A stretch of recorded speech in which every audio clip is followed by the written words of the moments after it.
Ayaw umangat. May sakyan sa harap. Good day mga boss. Panibagong vlog, panibagong topic na naman ang ating pag-uusapan ngayong araw.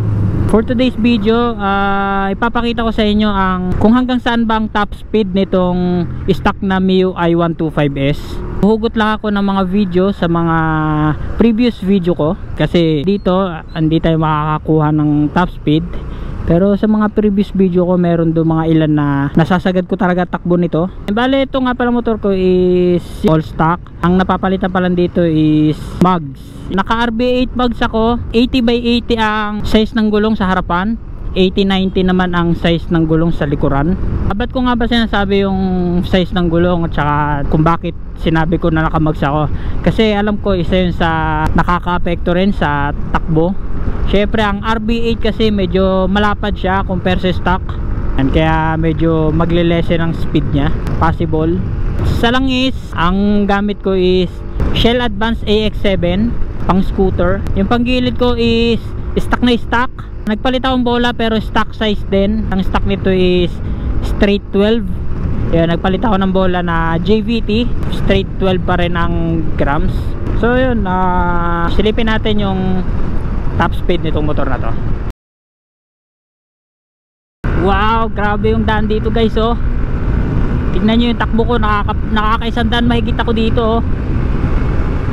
Luwag ng daan nila dito. Wow, nakaka-110. Subukan natin yung dulo nito. Magwa 120 pa, oh. Yeah.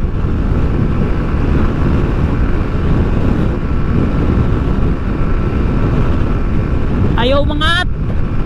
May sakyan sa harap. Uy, nabitin. Bitin tayo. So yan, subukan ulit natin yung top speed nito. Napakaluwag ng kalsada, wala masyadong sakyan, kaya makakasagad-sagad tayo. Pero syempre may kasama pa ring ingat. Ayan na, 115. Ay 110 pala, 110. 110. Wala, bitin. Ito subukan natin, rider, oh. With angkas, ha. Grabe, lakas ito.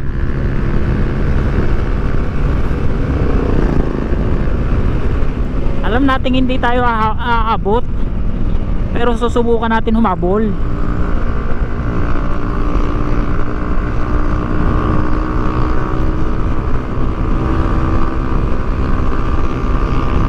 Grabe ang bilis, oh. 100 mahigit ng takbo namin.